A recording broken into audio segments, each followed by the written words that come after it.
Welcome to Unsilent with your hosts Dave and Brian. This is not another current events podcast. We're digging deeper, diagnosing, and discussing what's really going on today, how we got here, and providing observations for future generations. Welcome to Unsilent. We're Brian and Dave. We're hoping you'll let us know where you think we got it right and where we completely missed the point, which you can do by visiting us at unsilentpodcast.com. So let's get into it. What shall we contemplate and pontificate on today, Brian? Well, today I think we have no choice but to get into the cyclical nature of these things, kind of what people will learn as they listen. For you and I suspect this is going to be a significant part of the underlying philosophical or historical context that you and I kind of will be talking throughout is the cyclical nature of this. But first, I want to point something out that I think matters. And again, in the historical context for people listening 60 or 80 years from now, and for people listening today, this matters. This is not a I told you so moment. If it comes across that way, Dave, please slap me back into place. I don't want it to come across like that, but I think it's important to point this out. So as we're recording, Hamas has just, launched their thing into Israel. Like, this is the worst thing that Israel has faced since World War II, as far as like death count and things like that. So this show is not about topical events. It's about the mood and like the societal fabric, if you will. And I don't want to get too fancy with the words, but I think this matters to point out right now. One of the things you and I have talked about is how we both don't support this notion that speech should be silenced, especially speech that we don't like, because that's by definition, hate speech is anything I don't like, right? Sure, right. I think it's important to point out in this moment, after this attack has happened on Israel, there are a number of groups in all kinds of different geographic areas, whether it be education or other institutions, like coming out of the woodwork and like fully supporting this and saying things like, and I quote, "gas the Jews" in mass, like crowds of people chanting "gas the Jews," not gas the Israelis, gas the Jews. I think that's a critical distinction. Scary. And whether it be places like Harvard, where they have this list of groups that have come out in support of this activity,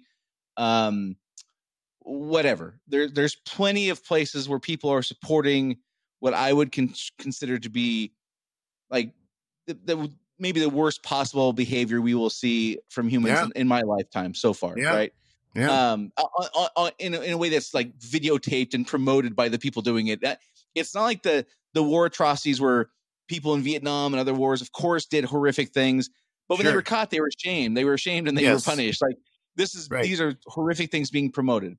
Yes. My point is, even though I vehemently disagree with all the things those people are saying, I am grateful that they're outing themselves. Like, I still don't understand the thought of like silencing these people, because that wouldn't change their heart. It wouldn't change their perspective. It would just change how easy it is to find these people. And so I think it's important to understand that you and I are not hypocrites about this. Like, we don't say that other people should allow free speech, but we don't really mean it. You and I really do mean this. And it's never been more evident to me than now that I can't imagine saying more grotesque things than these people are saying. Yeah. And I still don't want them to shut up. I'm glad I know where they're at. Yeah, absolutely. I totally agree. I mean, the problem is that if you silence that kind of speech, which I think is abhorrent, but I like you, I think I'm glad from the standpoint of them airing what they see and what they think. I'm glad they're doing that so that I know that it's there, and I know that there's as we begin to talk about the cyclical nature of humanity and the fact that with humanity there are certain underlying things that don't change, and so we have not actually moved on from the kind of abhorrent things that people said and did during the 1930s in Germany or their supporters in the United States. I was reading an article earlier today about parallels or maybe not parallels, but about how in the 1930s there was a larger group of people in the U.S. that supported the Nazi movement before World War II than most Americans would be, happy to know about. Now, at least today, we have the internet, so we know there's people out there that are saying these things. That, I mean, the part of me that is hopeful hopes that these are just dumb college kids, stupid people saying stupid things because they really don't know what they're saying. Now, I'm sure there are a number of people that actually believe this notion, and this notion is a notion that has existed throughout history. There's always been people who have, whether overtly or covertly, wished for the painful death of their enemies. And yes, it's good that we know where they're at. It's good that we know where to avoid them. Yeah. I don't want to like gloat and like, hey, look at how morally superior I am. I don't, but I think it's important to point out that you and I don't mean this when it's convenient. We mean this, period. Right. I think that's important. And I think it is with speech. It is also important when you know it's there, then you have the ability to formulate an argument and to say in your argument, for instance, why, the position that is, no, it's bad to gas people is a morally superior position, is a morally right position compared with people that are morally abhorrent. And so, if we didn't know, if you and I blithely go along in life and think that everybody has evolved mentalities and we have, and we're just all good people now. And boy, I'm glad we've moved beyond such concepts as war and hatred and this kind of thing. We wouldn't know until it actually popped up. So, thank God for the internet and the fact that we can see people doing stupid things.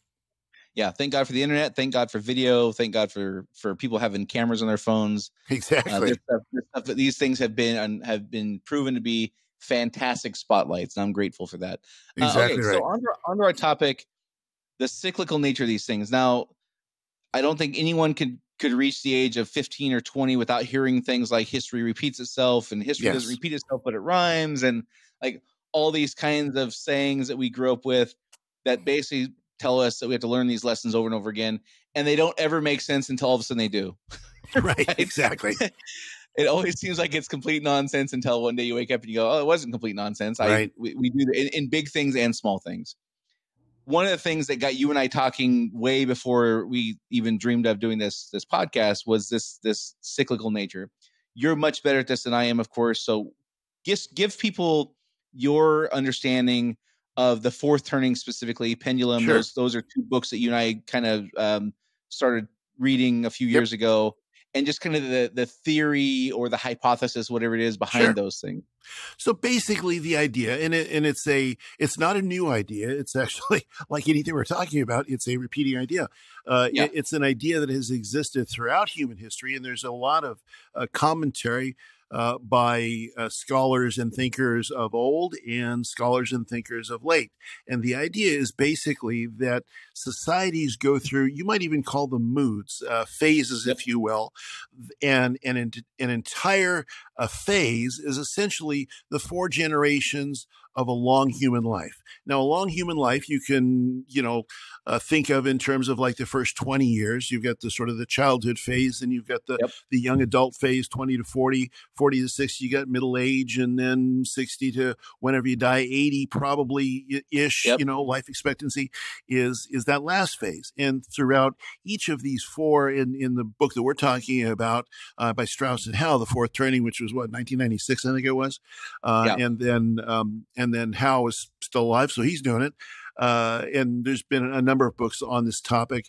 They talk about these generations, each 20-year generation. And we typically think when we talk in modern times about something that hasn't happened in a generation, we typically think of, 20-ish years.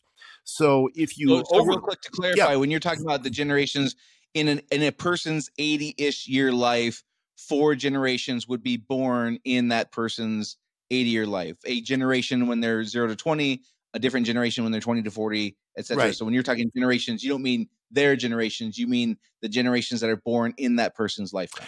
Essentially, and yes, exactly. And we think about these things in our own time as we talk about the millennial generation. We talk about the baby boomer generation. We talk about the Gen Xers, et cetera, et cetera. And when you and I have been talking about future generations, we've, throughout the podcast today, we've been talking about a future generation being somebody we call Kenny G. Now, I don't know if they'll end up adopting that terminology in the future, but who knows? Maybe we'll start something. Right. We'll see. Maybe we'll start something, right? Yeah.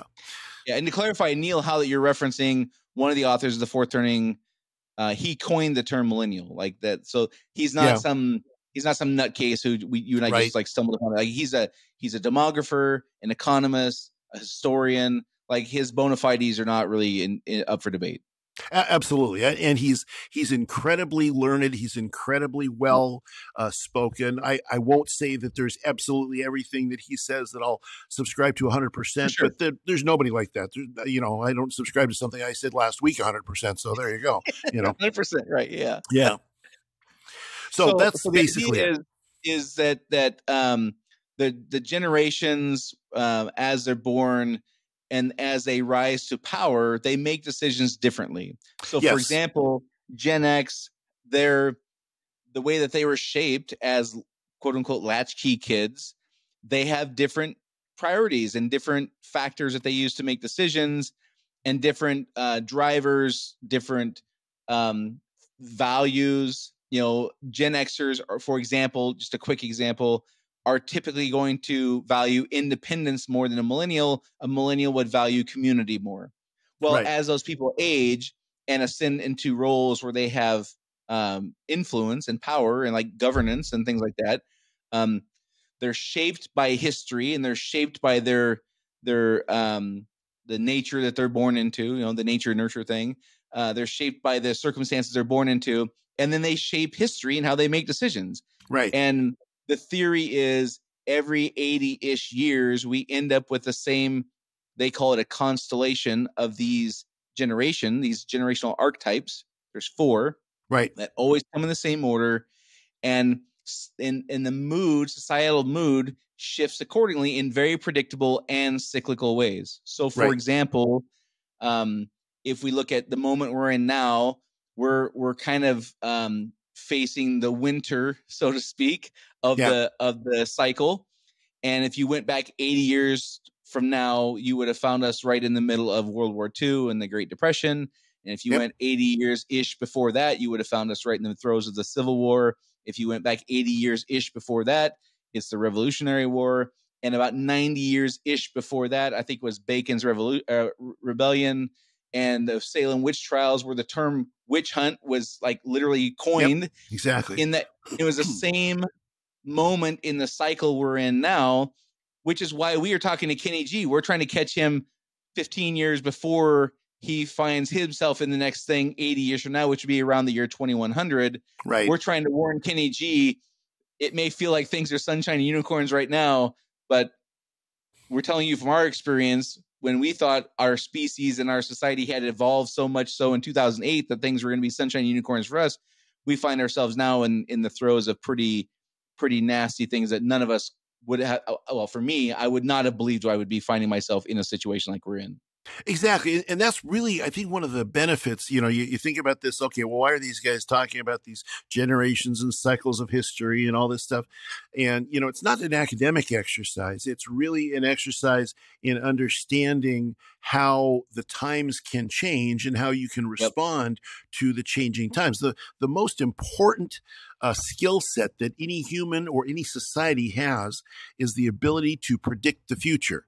It's also very, very difficult because we typically miss the big events. I mean, in our own time, who predicted the 2008 bust in the roaring 20s, who predicted the Great Depression? All these things tend to come at us. But if we can understand, and the ancients, in ancient times, they used to think in these sort of 4 quadrants as well. We think of these things even with spring, summer, winter, and fall and winter. Yeah. We think of these things as parts of nature.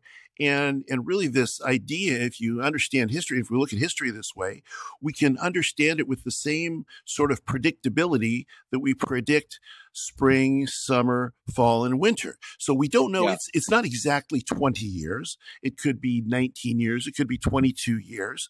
You know, how long is a long human life? Well, current life expectancy is a little bit more than it used to be. So maybe these four essential generations of time will change over time, because it's about our own living memory, right? It's about society's living memory. And society doesn't have living memory, for instance, of the Civil War. We don't have, most of us today, there's very few people today that are alive that have living memory of World War II. We read about it in books, etc. And so this gets back to that idea of people being not destined in some kind of, mythological way, but we're essentially destined to repeat these human patterns over and over and over. And, some of these books that you and I've read, one of the things that's fascinating about it is they've done fantastic jobs. I consider myself a history buff, but they've done fantastic jobs of taking this lens of these generations and what you call an entire 4 generations. They call a saeculum.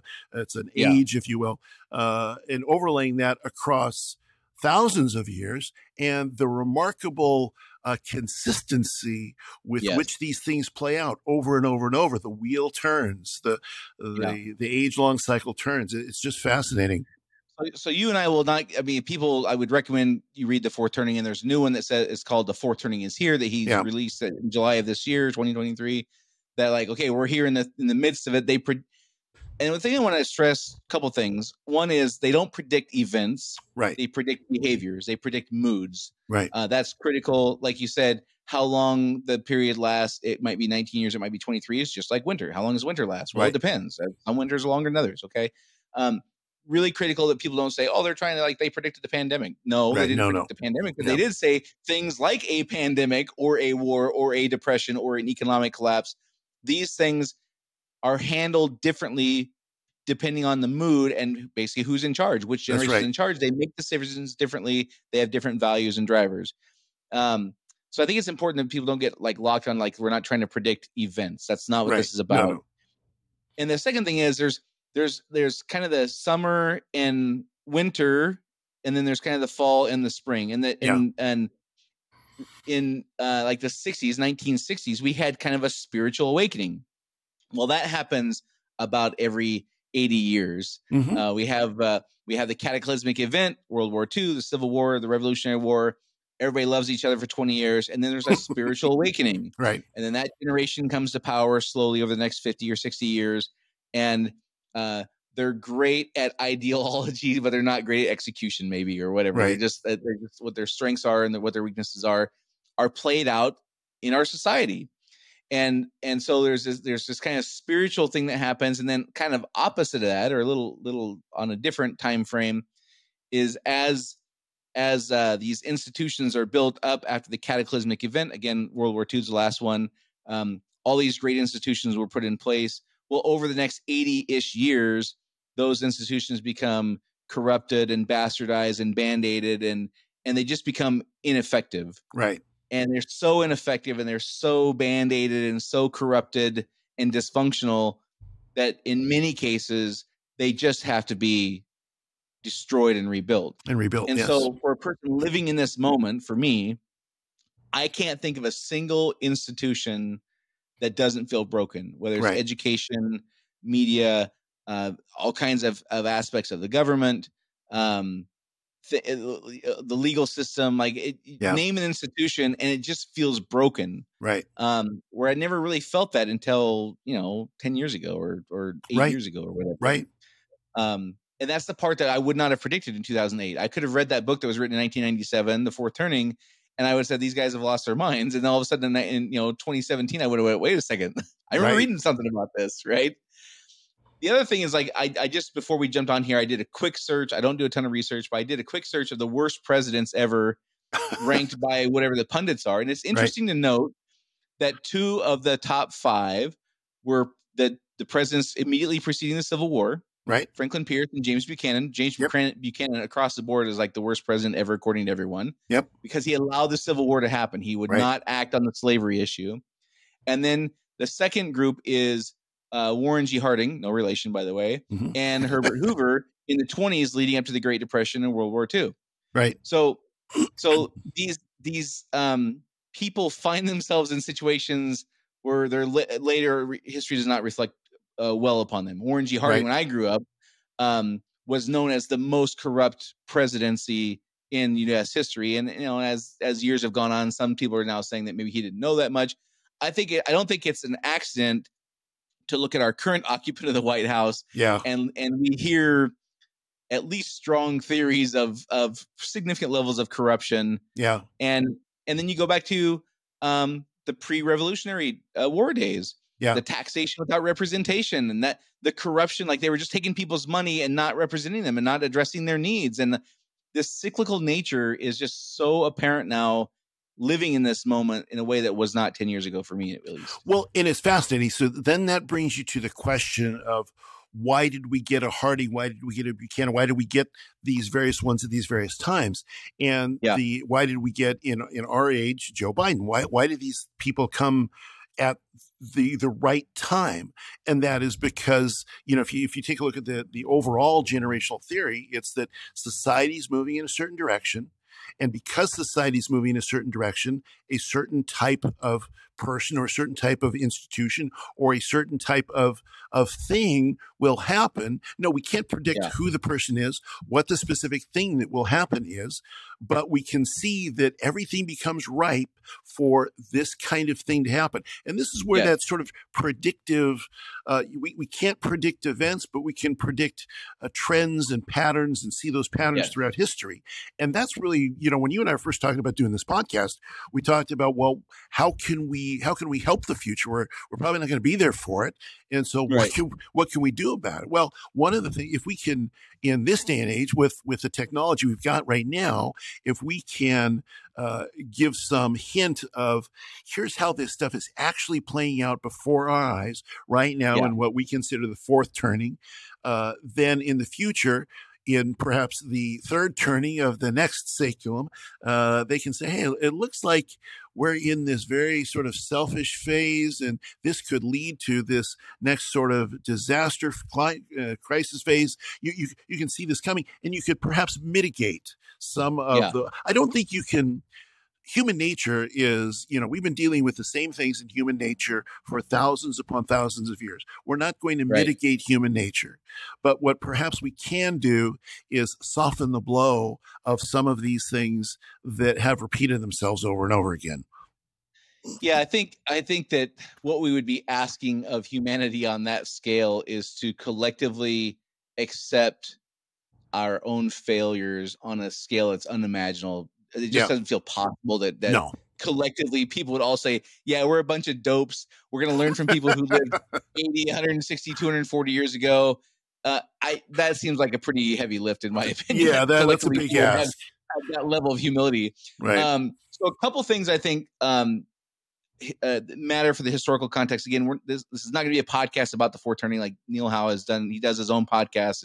He's got way more. And he has the goods. You and I are paraphrasing. Absolutely. That's not. These times of crisis, the crisis always comes down to one singular issue.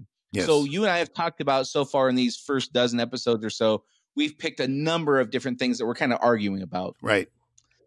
Eventually, history tells us that it'll come down to one issue. So it was the Nazi issue, in World War II. It was, are we one country or two countries in the Civil War? Right. Are we allowing slavery or not? That was a singular issue. Right. Are we going to be our own country? Or are we going to stay loyal to England? That was the singular issue in the Revolutionary War. We don't know yet what our singular issue is going to be. We get a bunch of good front runners. Oh yeah, we've talked about a bunch of them already.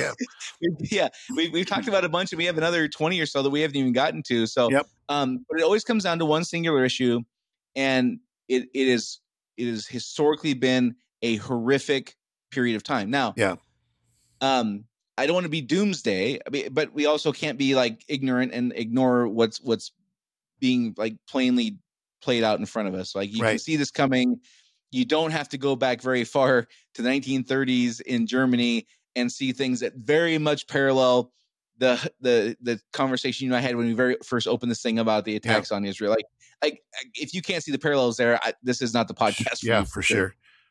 So historically, your ugly things happen that are unimaginable, but we emerge. Yes, and we emerge rebuilt and rejuvenated. And the way I heard Neil Howe explain this the best so far is he likened it to a divorce of a very toxic marriage.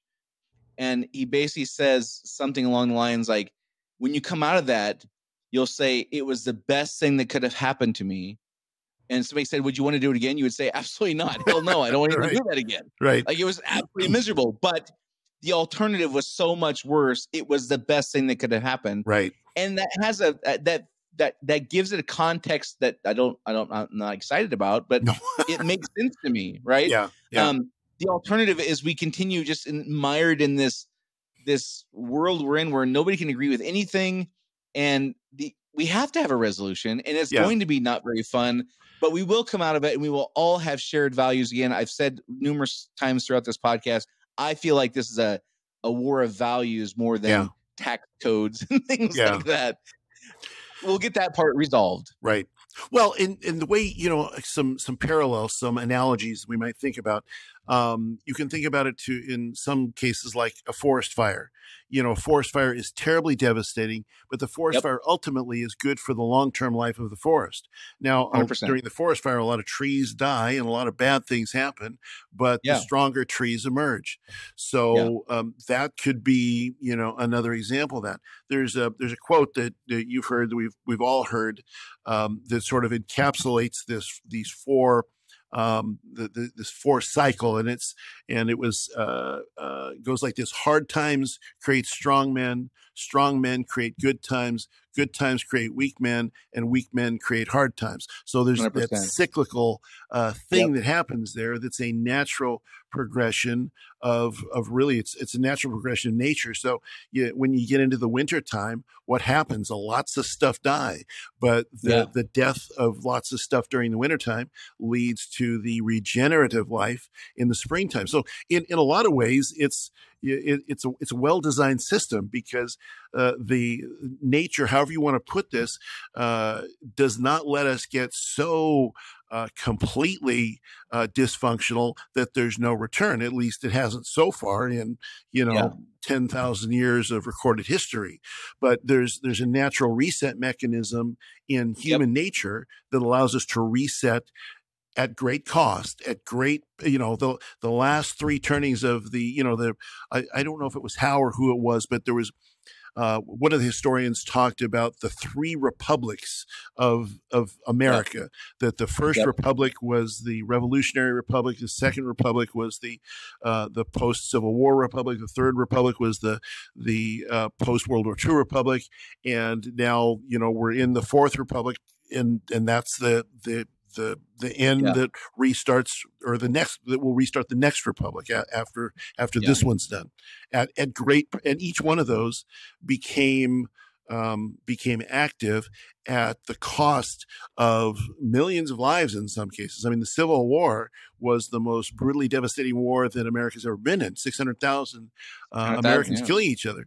So when you read some of these books that talk about the history of it, it seems like these resets or these crisis generations usually end up being something that is going to be paid for in a tremendous amount of blood, in a tremendous amount of pain.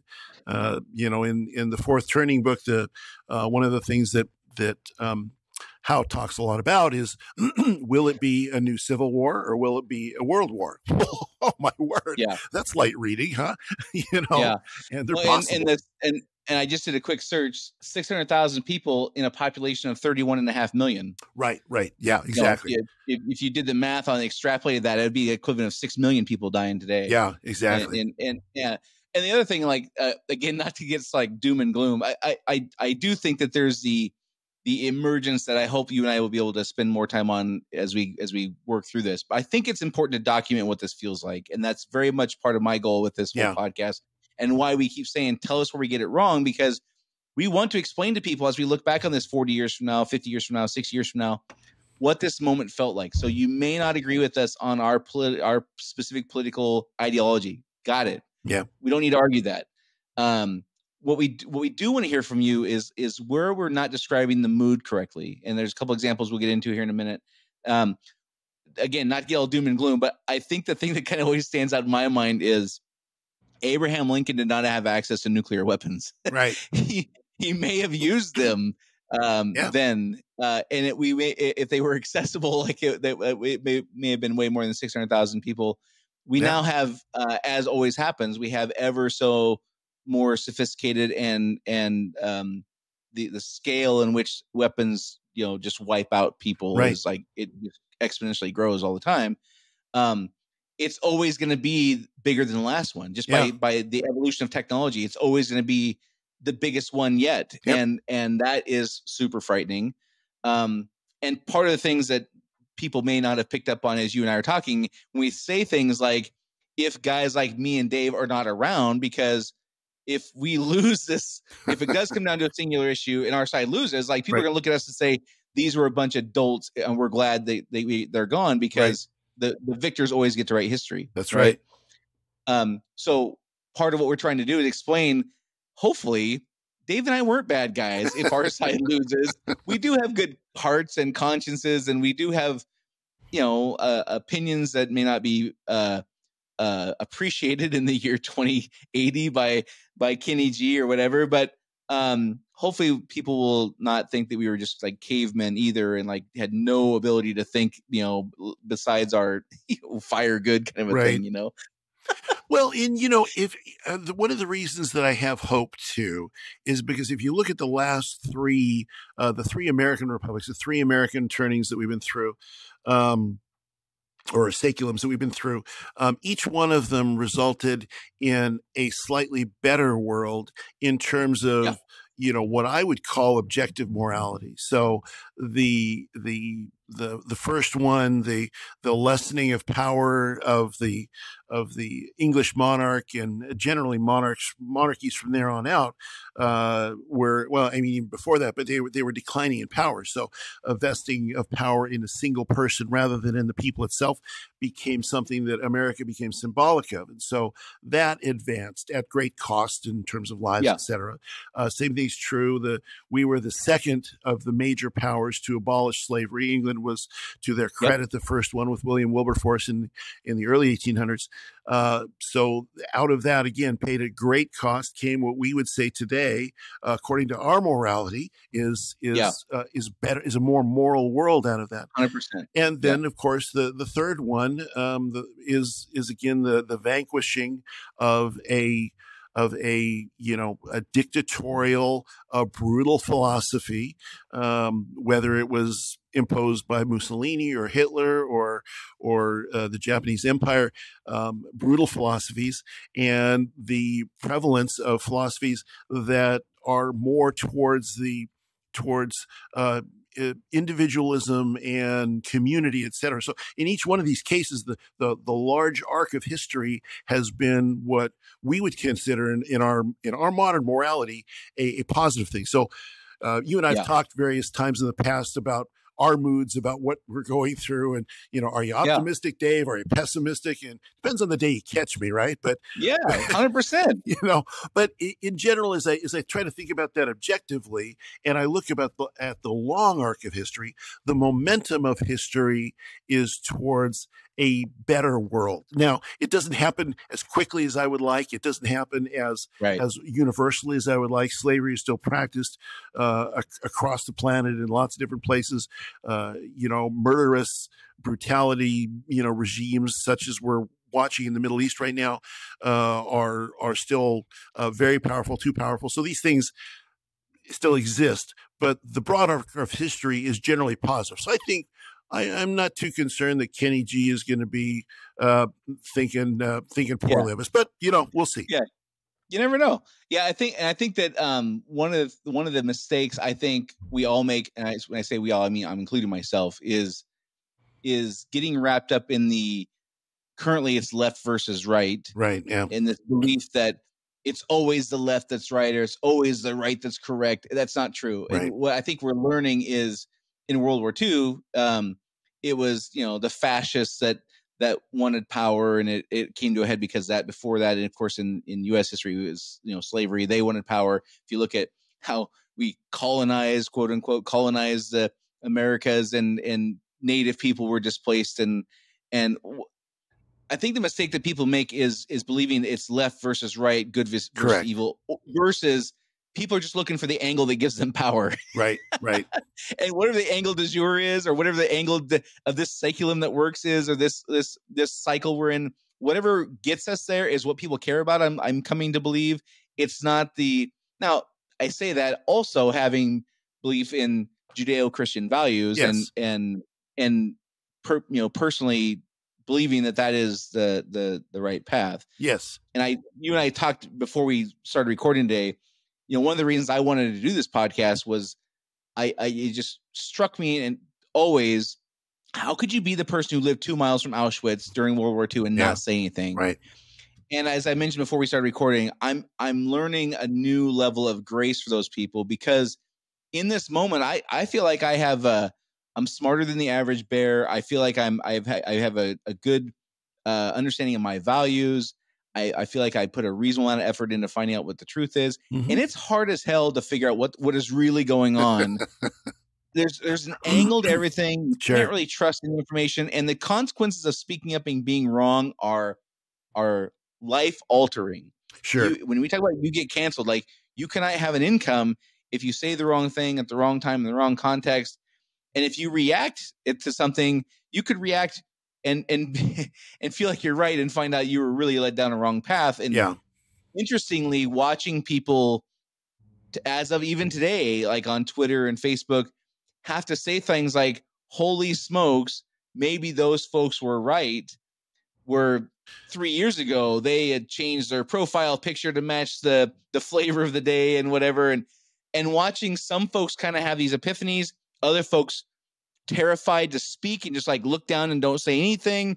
Other folks feeling free to finally say gas the Jews, and like I'm free to finally say, like, all these things happening at once. It's this soup of just stuff happening. It's like I'm starting to like have an understanding for how you could be that person who lived 2 miles from Auschwitz and just like, take care of my family, put your head down, shut up, don't move. Hopefully people just walk by. And you see, I think this is what's important about getting clarification and solidification to basic unchanging truths and unchanging philosophical facts and realities. And it's also what's good about understanding human nature, because the places you can go wrong, I think, that any of us can go wrong are in some of the situational details of this or that or the other thing.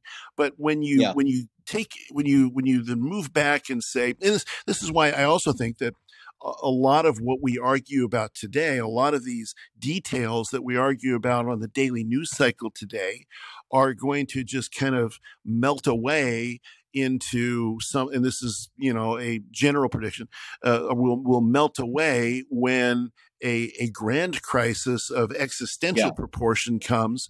I think there's probably, in the Civil War era, there were probably, in fact, I know there were lots of things that they argued about that all of a sudden nobody even talked about when the Civil War itself came. And the same thing's true with, the colonists in the pre-revolutionary time were a bunch of rabble-rousers. I mean, they argued about stuff. But, when you had the British troops show up, that tended to clarify your values, like survive as a country. And I think that's going to happen in the future. And I also think that's where today it's easy to get so caught up in these. And this is like when you and I were first talking about the podcast.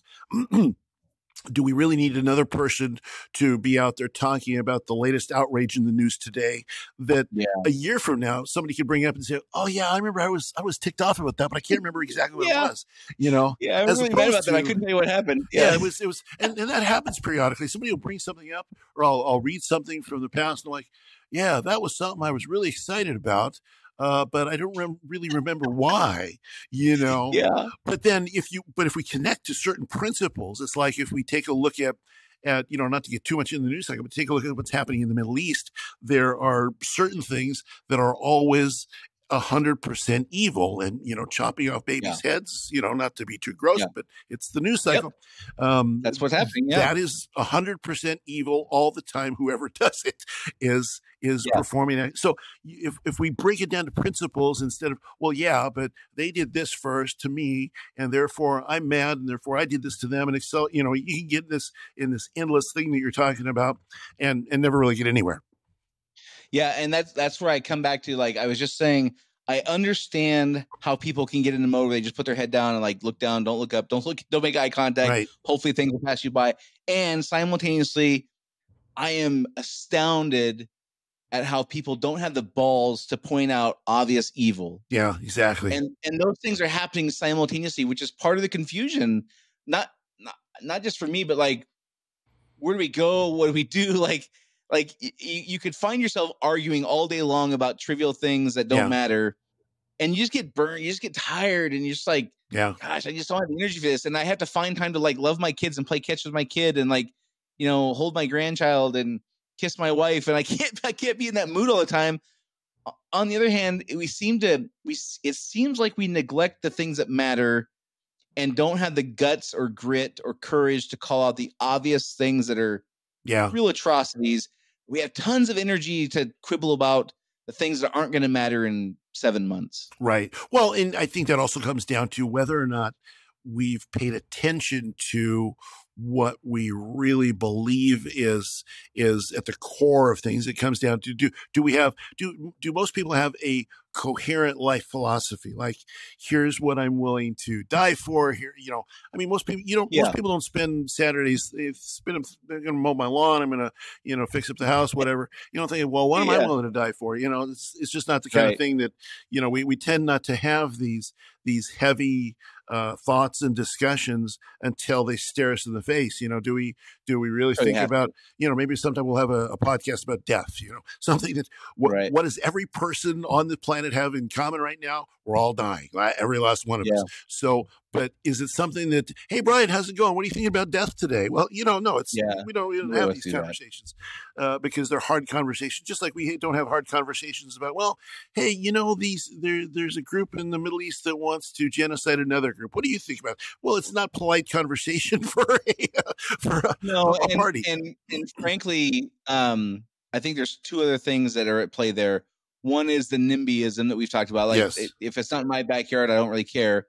And the second thing is, just reading through, the Twitter feed, and there's no shortage of people to tell us what's wrong. Yeah. There's a tremendous shortage of people to tell us how to fix it. Yes, exactly.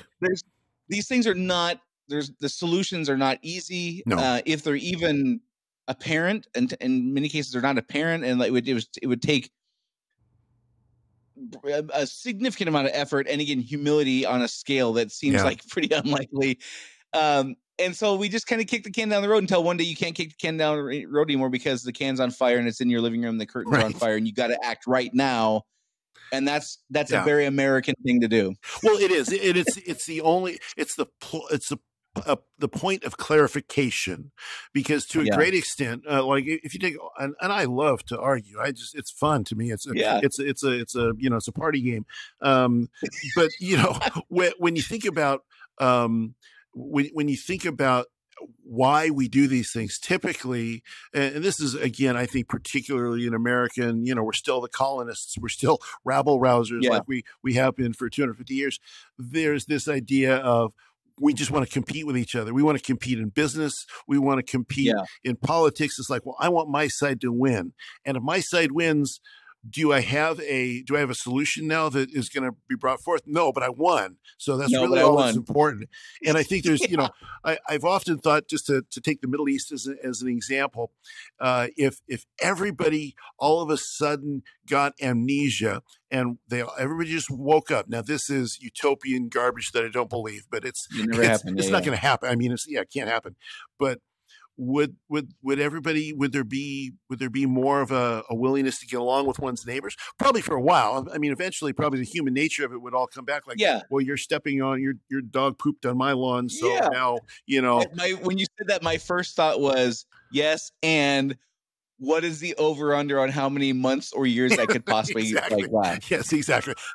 Well, and see, again, back to our topic for the day, but that's again, because human nature works the way it works, we have these cycles. We have these, strong men create good times and good times create weak men. That's just how human nature works. And I think if we can do a service for anybody in the future or today, if we can illuminate to the extent that our limited abilities allow how human nature really works, then, it seems to me that to be a successful navigator of this life, we have to know how nature works, how the world works, how the material world works. We have to know how human nature works and how these things interact with one another.